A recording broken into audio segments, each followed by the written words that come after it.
So as many of you may or may not know, I have a crippling addiction to TV tropes. And so I thought, well, if it's taking away time from the channel, might as well make a series involving stuff I can look up on TV tropes, thus classifying it as research. Still need to figure out a name for this, so comments open below for any names for what this series is going to be, because we're going to be covering more tropes in the future. So, stories are pretty simple, right?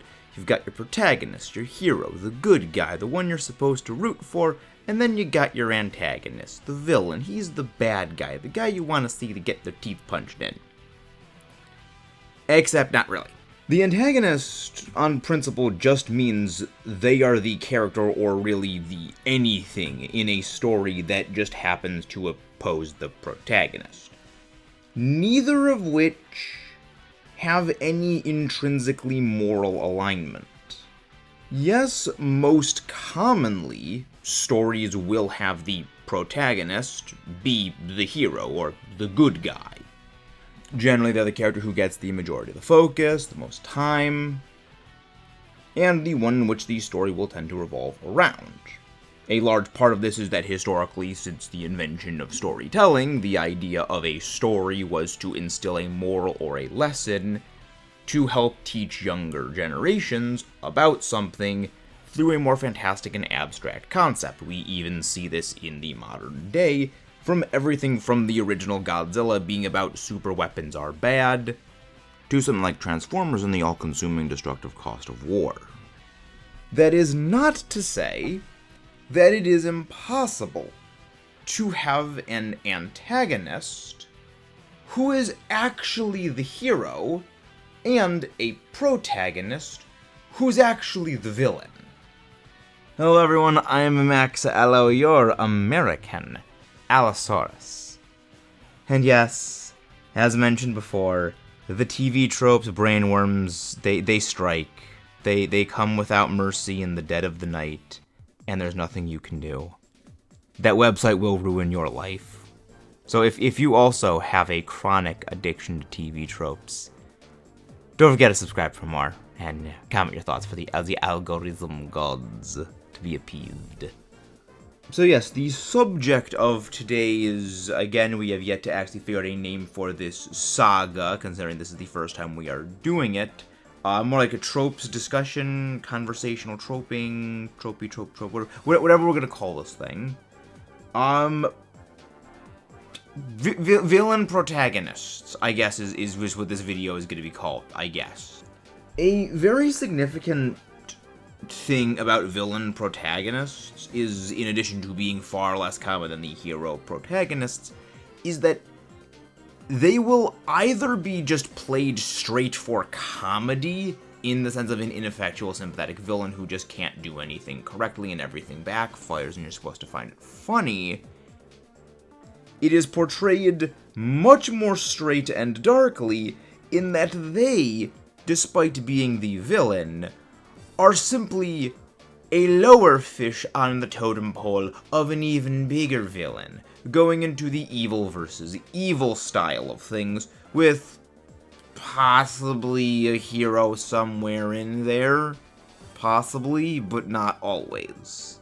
As to how this relates to typical content on the channel, this is actually the manner in which Godzilla has almost invariably been portrayed throughout his over 70 years of existence. He is almost never the protagonist or even aligned with the protagonist. The closest he has ever possibly been to this is Godzilla vs. Space Godzilla outright. In general, he is just indifferent to humanity, and we only see him helping us as a side peripheral benefit. The reason for this is that the kaiju are never actually the central focus of any of the kaiju films. Yes, this is not something that is unique to the MonsterVerse. It is overplayed far more heavily in the MonsterVerse, to the point of they feel like family dramas crammed into a universe of kaiju films, but invariably a kaiju story centers on the humans, that being The humans are the way we experience the kaiju. We receive the context of the kaiju through the humans. They're kind of important. It's just we hate bad humans. Godzilla is more or less the deuteragonist at best, and being the protagonist of his own sub-story, as the deuteragonist can actually be something of a protagonist supporter or an antagonist depending on the needs of the story at that moment. They can sort of slide between the two. He has also at times been a hero antagonist. We are going to get more into this on KOTM in probably a separate video, because in a very weird way, King Ghidorah is actually the villain protagonist of King of the Monsters. Don't get me started on that schizo ramble. That's a rabbit hole that's for a later day. For probably the most straightforward, specifically constructed villain protagonist thing I can think of that most people would know is actually Avengers Infinity War. Thanos, his entire arc in this movie was, by the production team itself, is considered to be his, for lack of a better term, hero's journey. Specifically in that he gets one far more screen time than anyone else in the movie. He is, of course, the focal point of the entire plot. It is his story. But he is still very much the villain, mostly as his journey and his end goal results in the extinguishing of half of the life in the universe. And our heroes are, well, most obviously, heroic antagonists to, of course, counterpart his villainous protagonist. Within a series that does follow the heroes, of course, your heroic protagonists, they will occasionally do a villain episode, an episode which focuses on the villain's perspective, just to give you a little bit more insight into them and the idiosyncrasies of them specifically. Teen Titans did this with the High Five, and, of course, subject of right here, one of the most straightforward examples of this is actually Prince Zuko from Avatar: The Last Airbender, specifically the aptly titled Zuko Alone. Before anybody in the comments says, "But no, Maxis, Zuko, he's an anti-hero at this point." No. Anti-hero is a term that is so vague, it may as well be non-existent. There is no defining line between a hero and an anti-hero and an anti-villain and then a villain. It is simply a relative term for how a character behaves. Yes, it can be described as, well, a character who does heroic things, but may not necessarily have typically heroic traits, but that can again apply to everyone. That would mean that basically anyone that isn't like the moral, incorruptible pureness that is like Superman or Spider-Man would be an anti-hero. Batman is heroic. He does basically all the heroic things, but he's a much more cynical person. Does that make him an anti-hero? Where is the line? Obviously, you say, well, yeah, someone like the Punisher is an anti-hero, or Wolverine. But again, where does the line change over? There is no defining point. It is simply a relative thing of one character compared to another on its own. It's not a definitive point. Okay, rant over. So, Zuko. While he is a very different person now at this part of the series than he was at the start, he is still not a good guy. He has very much yet to make his heel face turn, which happens a season and then some after this episode, and even in the episode itself, he firmly reestablishes vocally to us, the audience, and of course the earthbending people around him, that he is Prince Zuko of the Fire Nation, clearly stating his allegiance to the Fire Nation and his goal to restore his honor from them. While we do see he has become a much better human being, namely in the sense of he will not stoop as low to steal food from a family that has a pregnant wife, seeing that even though he is starving, they need it more than he does, he is still not a good person fully yet. It is only after the War Council meeting where his father, Fire Lord Ozai, says that he is going to literally burn the Earth Kingdom to a crisp with the power of Sozin's comet, that he finally realizes the Fire Nation is absolutely awful and he is going to stop this. So yes, for the purposes of this episode, he is still a villain protagonist, even if it does not outright show him at being as villainous. For more comedic, or I guess darkly comedic, I guess you could say, ways, one of my personal favorites is Transformers Prime, a series that I like to refer to for, well, a great many reasons because it just does so much right. There's more than a few episodes that give you a better perspective of the Decepticon side of things. Generally, they focus more on Starscream, who is portrayed actually in a very believable manner as being threatening in some episodes, and then as a somewhat, not only incompetent, but ineffectual sympathetic antagonist, in that his plans tend to not go super well. Often because he thinks he is smarter than he actually is, and Megatron will call him out on it. Of course, making Megatron a villainous antagonist to his villainous protagonist in some of these episodes.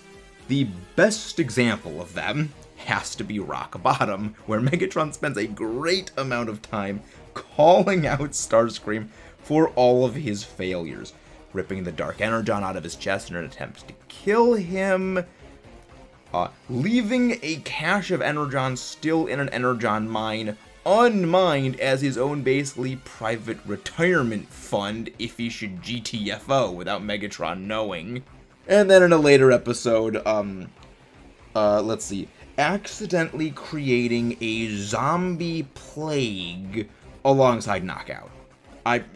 I wish I was joking about some of this stuff, as ridiculous as it sounds. It's a great show, and if you haven't seen it, I highly recommend watching it. It's kind of glorious. Well, and it is absolutely glorious.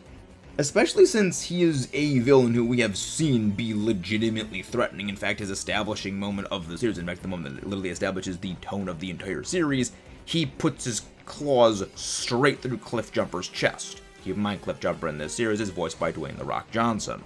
So we know he can be extremely competent and scarily effective, and it makes it all the more entertaining to see him groveling and cowering beneath Megatron. Because it also serves to highlight just how big of a bad Megatron actually is. While at the same time, these episodes also legitimately acknowledge the skill set that Starscream has by Megatron himself, establishing why Megatron doesn't just get rid of him. In addition to, of course, giving a lot more insight into how the Decepticons actually function, and that they're not just a bad version of the Autobots. It's not just a basically palette swap, morality swap. And in a way makes, despite the fact that they are evil robots from outer space bent on cyberforming the entirety of the Earth, actually makes many of the Decepticons rather likable, as they do have legitimately good redeeming traits. The villainous friendship between Megatron and Soundwave, the fact that Megatron actually does respect many of his subordinates for their various skills despite their eccentricities, and at the same time absolutely pulls zero punches for how twisted the Decepticons can actually be. Alright, so major spoilers for Attack on Titan, so if you have not seen that series, I would highly recommend clicking off the video or muting it or skipping ahead until the designated timestamp right here to avoid said massive giga spoilers. The series does a pretty interesting thing with this, in that there are two characters that actually fit the bill for the villain protagonist at two separate instances.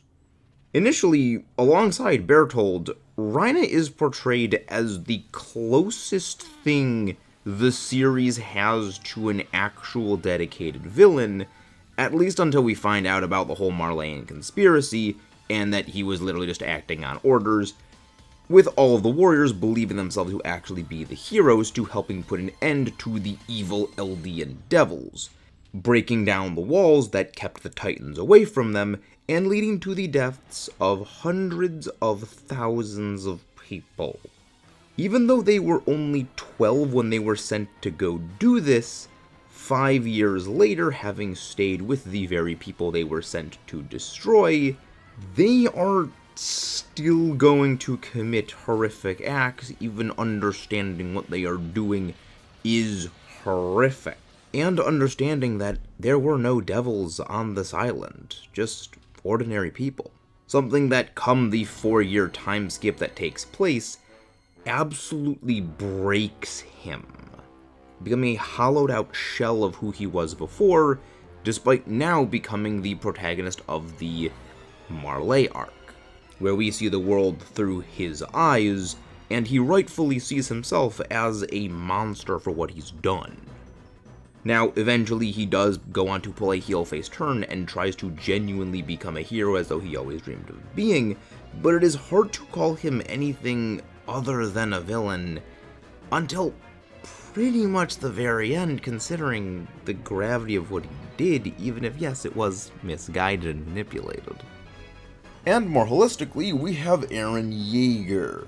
Despite initially starting out the series as our hot-blooded, heroic, and actually very compassionate hero, albeit one with a nigh-on uncontrollable rage for those that caused him and the rest of the people on Paradis to be locked behind their walled imprisonment, and later his desire to punish Marley for turning people into titans to hunt down their own kin, simply for existing.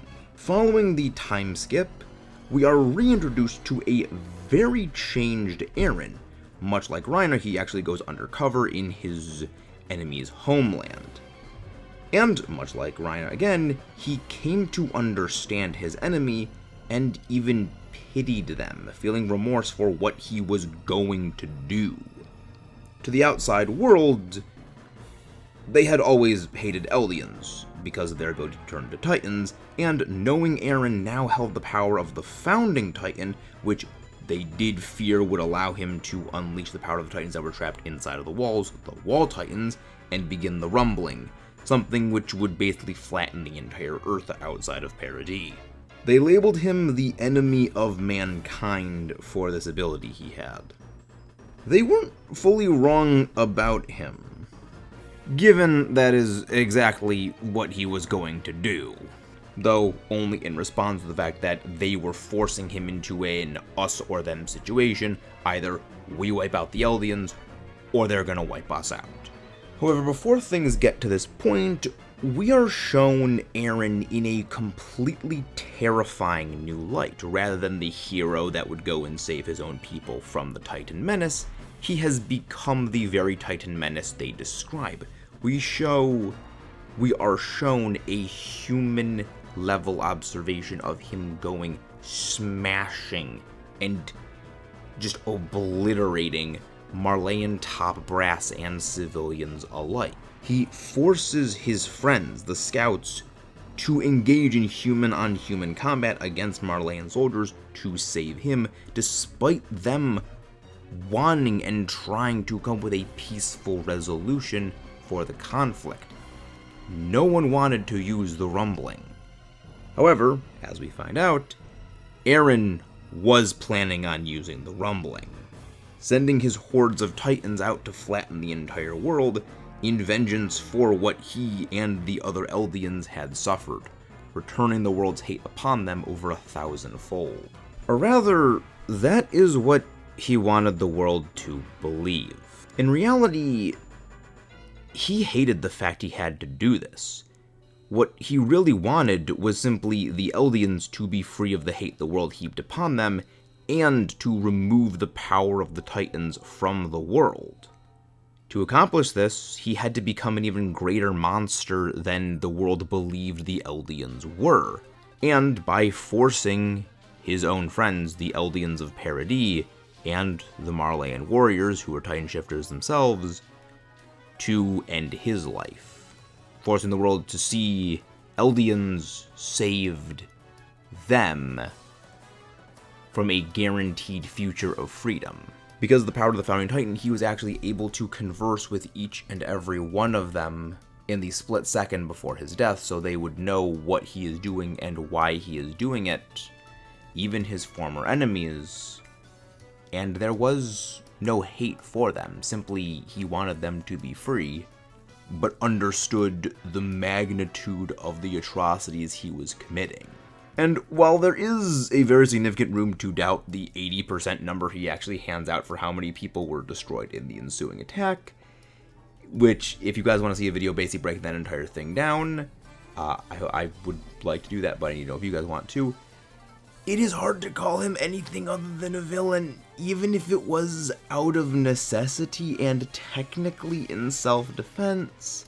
It's hard to actually defend it, making him very much by default a villain. However, he is also the overarching protagonist of the entire series. So as to why I'm going over this here, other than, of course, the TV tropes, brainworms. This is something that is going to play into a couple of projects I have coming up, going into more specific examples of this going forward, and it is something that I have kind of wanted to talk about for a while. Because yes, even though the protagonist is generally a hero, it's not always the case. And who knows, would you like me to, explore more of these kinds of videos covering other tropes? Maybe some hero tropes, maybe some villains tropes. What ones would you like to see? But yeah, that I guess is all for today, ladies and gentlemen. I have been your American Allosaurus Max Allo. If you haven't done so already, don't forget to leave a like, comment your thoughts below, subscribe for more, and long live the Kaiju King.